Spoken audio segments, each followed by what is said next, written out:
सो rectangle और square की properties पढ़ने के बाद अब हम इनके नॉमेनक्लेचर या नेम को पढ़ने की कोशिश करेंगे। देखो उन्होंने नेम के बारे में बताया, कह रहे हैं see the rectangle and figure and the name given to it. इन्होंने इसको नेम दे दिया ABCD, है ना, ABCD इसकी नेम दिया।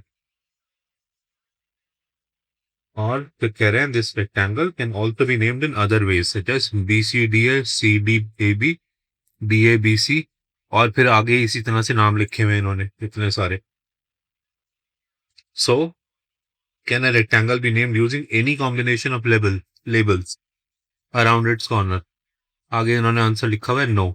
सो पहले ये वाले जो नाम इन्होंने दिए, इतने सारे नाम, इनको समझने की कोशिश करते हैं। ये सारे नाम इन्होंने बोला है कि ठीक है। सो देखो इन्होंने क्या किया है कि हमें जो कॉर्नर्स होते हैं, ये कॉर्नर जो है ABCD, इसमें आप किसी भी कॉर्नर से स्टार्ट कर सकते हो, प्रोवाइडेड आप उसी डायरेक्शन में चलते रहो। देखो ए के बाद दूसरा नाम क्या लिखना है, बी के बाद दूसरा क्या लिखना है, सी के बाद फिर क्या लिखना है, डी, और फिर फाइनली डी से ए, है ना। तो इस तरह से इन्होंने ABCD लिखा है। अब अगर आप बी से स्टार्ट कर रहे हो नेम को, तो नेम क्या हो जाएगा उसका, पहले लिखेंगे बी के बाद क्या आ रहा था, सी, फिर क्या आ रहा है, डी, फिर क्या आ रहा है, ए। जब आपने बी से स्टार्ट किया रेक्टेंगल को नेम करना, तो आप नेम किसी भी कॉर्नर से कर सकते हो। अगर सी से नेम लिखोगे उसका, तो आप लिख सकते हो CDAB, है ना। अगर डी से स्टार्ट करना है तो एरो देखो, डी के बाद क्या लिखा, कौन सा वाला कॉर्नर आएगा, डी के बाद आएगा ए के बाद कौन सा कॉर्नर आएगा, बी, उसके बाद आएगा सी। तो हम इस तरह से एक एक कॉर्नर पकड़कर एक ही डायरेक्शन में अगर चले, किसी भी कोई भी एक स्टार्टिंग कॉर्नर ले लें, या तो उसको ए ले ले, या बी ले ले, या सी ले ले, या डी ले ले, तो इस तरह से हम नाम रख सकते हैं। तो ABCD इन्होंने फर्स्ट लाइन में, यहाँ पे फर्स्ट लाइन में इन्होंने ABCD बोला है। नेक्स्ट देखो उन्होंने नाम क्या दिया है इसका रेक्टेंगल का, BCDA। क्या ये BCDA है? हाँ ये BCDA है। फिर नेक्स्ट क्या नाम दिया है, CDAB। क्या ये CDAB है? हाँ ये CDAB है। फिर क्या नाम बोला, DABC। तो ये DABC आ गया इस तरह से। तो ये चार नाम तो तुम्हें समझ में आ गए इस तरह से। अब मैं ये कह रहा हूँ कि देखो, मैं उसको रब कर रहा हूँ,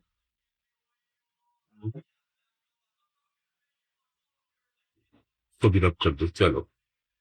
सो अब ये चार कॉर्नर्स हैं, instead of going in the clockwise direction, जिस तरह से क्लॉक मूव कर रहा होता है, हम क्लॉक से उल्टे डायरेक्शन में चलते हैं, है ना। तो ए के बाद हम डी को लिखेंगे, डी के बाद हम सी को लिखेंगे,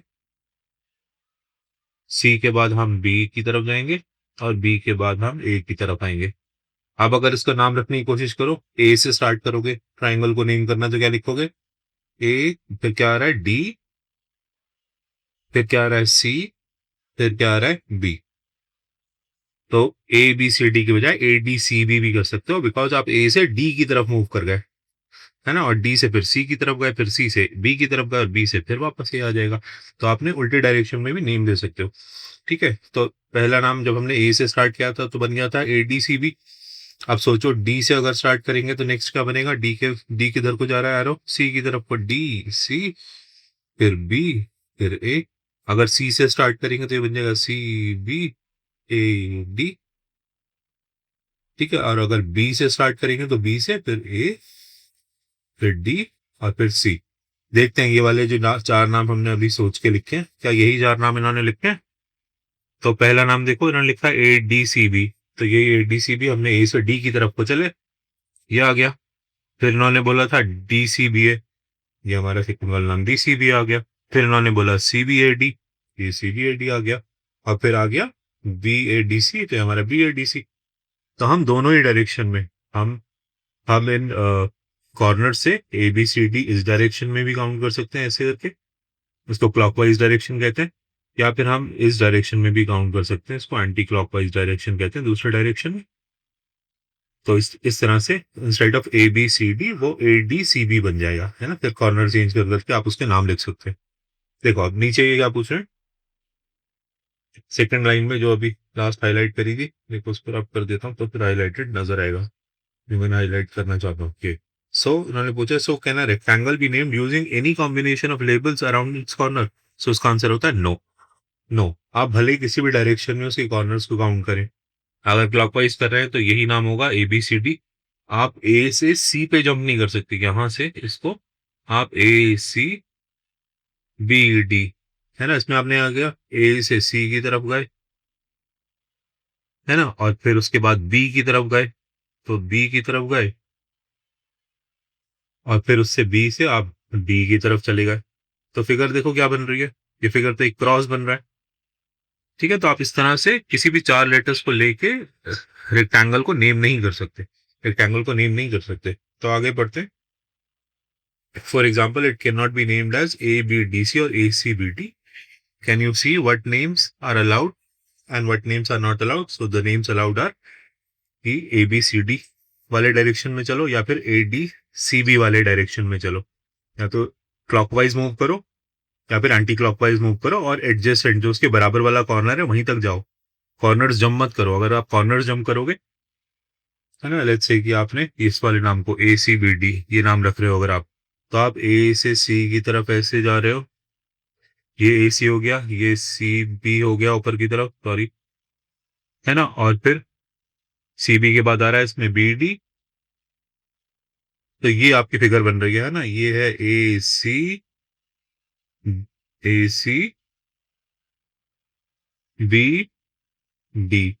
क्या ये क्रॉस किसी रेक्टेंगल को रिप्रेजेंट कर सकता है? नहीं, ये रिप्रेजेंट नहीं कर सकता। तो इस तरह से आप रेक्टेंगल्स को ये वाले नाम नहीं दे सकते, है ना, किसी भी दो कॉर्नर को पकड़ के उसके नाम नहीं दे सकते। आपको corner one after the other corner लेना ही होगा उसमें।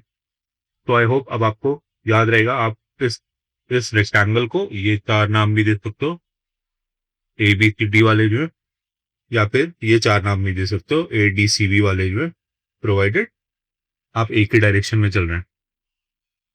ठीक है, सो नेक्स्ट इन्होंने क्या लिखा है इसको भी हाईलाइटेड करके देख लेते हैं। In a valid name, the corners occur in an order of travel around the rectangle starting from any corner. So starting from any corner, you have to move in an order of travel around the rectangle. आपको rectangle के along move करना है ना? So starting from any corner, the corners occur in any order of travel around the rectangle. तो एक order में move करना है from one corner to the other.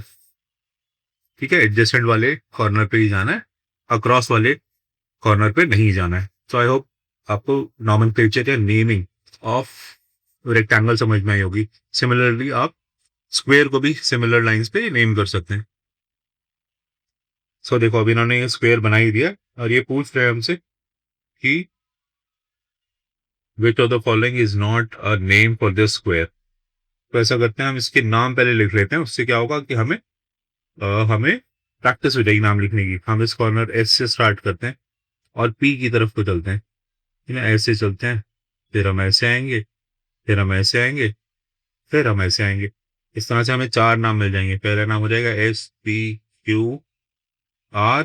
आपकी बार अगर हम P से स्टार्ट करेंगे तो PQRS। अगला नाम अगर हम Q से स्टार्ट करेंगे तो Q के बाद आ रहा है R, फिर आ रहा है S, फिर आ रहा है P। अगर R से स्टार्ट कर रहे हैं तो RSPQ। अब देखते हैं ये चार चार वैलिड नेम्स हैं। ये चार वैलिड नेम्स हैं, इसमें से कौन कौन सा नेम है। फर्स्ट वाला नेम देखो SPQR, इसमें SPQR है। ये जो 1 2 3 4 ऑप्शन दे रखी है, 1 2 3 4, तो SPQR सेकंड वाला ऑप्शन है। इसका मतलब ये तो ठीक है ना। अब हम सेकंड वाला ऑप्शन देखते हैं, PQRS। PQRS है इसमें? नहीं, PQRS नहीं है, तो अभी इसको छोड़ देते हैं क्योंकि ऑप्शन ही नहीं है। नेक्स्ट है QRSP। QRSP है इसमें? हाँ, ये फोर्थ वाला ऑप्शन जो है QRSP भी करेक्ट ऑप्शन है। RSPQ, क्या RSPQ है? हाँ, थर्ड वाला ऑप्शन जो RSPQ है। ये फर्स्ट वाला जो इन्होंने नाम दिया PQSR, ये वाला इसका नाम वैलिड नहीं है। तो इसके अक्रॉस ड्रॉ करके भी देख सकते हो तुम, इसके अक्रॉस तुम ड्रॉ करके भी देख सकते हो। देखो मैं इसको सबको रब कर रहा हूँ, जो ट्राइंगल के और वो स्क्वायर के आसपास मैंने लिखा था। अब हम PQSR को ड्रॉ करते हैं। अगर कोई इसका नाम PQSR रख दे तो वो कैसी फिगर होगी? ये आया PQSR।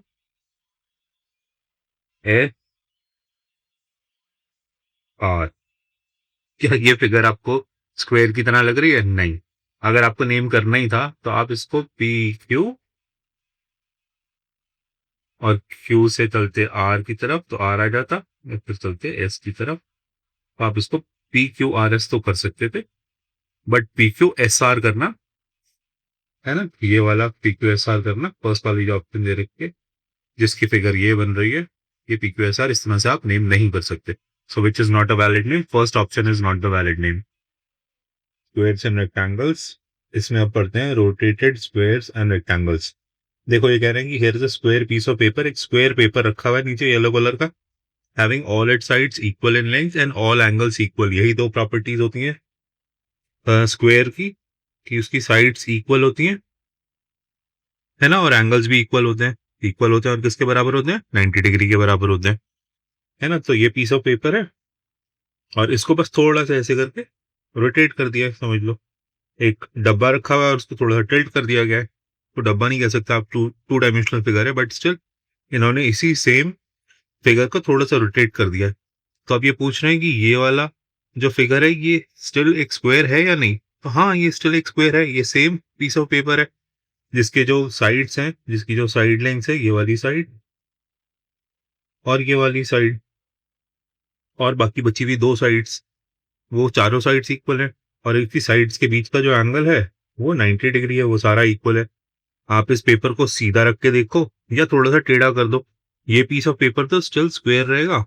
क्या स्क्वायर होना किसी चीज का इस चीज पे डिपेंड करता है कि वो किस ओरिएंटेशन में आपके सामने नजर आ रहा है? नहीं, स्क्वायर के लिए उसकी दो प्रॉपर्टीज होनी चाहिए शेप की, उसकी चारों साइड्स इक्वल होनी चाहिए, इसकी फोर साइड्स इक्वल है, सेम ही तो पीस ऑफ पेपर है, और इसके फोर एंगल्स जो है वो भी इक्वल है, फोर एंगल्स भी इक्वल है, और इक्वल चार एंगल है, मतलब चारों के चारों 90 डिग्री के बराबर है। तो आप इस पीस ऑफ पेपर को सीधा रख के देखो या इसको टेढ़ा कर दो, it will still be a square. Because देखो इन्होंने नीचे लिखा है, let us check if the rotated paper still satisfy the properties of a square, are all the sides still equal. हाँ सारी साइड्स इक्वल है, are all the angles still 90 degree, yes they are still 90 degree. So rotating a square does not change its length or angles. Similarly, rotating a rectangle does not change the fact that it is still a rectangle. देखो next page पे इन्होंने बोल ही दिया, by the same reasoning a rotated rectangle is still a rectangle. ठीक है, सो आपको figures identify करनी आनी चाहिए, ये आने वाले सेक्शन में शायद यही पढ़ाएंगे, इसीलिए आपको उसके लिए कंडीशनिंग कर रहे हैं। ये वाला भी रेक्टेंगल है और ये भी रेक्टेंगल है, कैसे इंश्योर करें कि रेक्टेंगल है? क्या प्रॉपर्टीज होती हैं रेक्टेंगल की? दो प्रॉपर्टीज होती है रेक्टेंगल की। रेक्टेंगल की ऑपोजिट साइड्स इक्वल होती हैं, opposite sides are equal, are equal. तो आप इसकी ये वाली साइड और ये वाली साइड दोनों को देखो कि ये दोनों इक्वल है या नहीं। उसके बाद आप इसकी ये बची हुई दो साइड्स हैं, ये भी तो दो इसके ऑपोजिट साइड्स हैं, इन दोनों को मेजर करके देखो क्या ये दोनों साइड्स इक्वल है। अपना स्केल लो, रूलर लो और उसे लेंथ नाप के देखो, तो ऑपोजिट साइड्स इक्वल होनी चाहिए। अगर ऑपोजिट साइड इक्वल है तो एक प्रॉपर्टी तो ये फुलफिल कर रहा है अपनी। दूसरी प्रॉपर्टी क्या होती है रेक्टेंगल की? Again all angles are equal and of 90 degree, so all angles are 90 degree.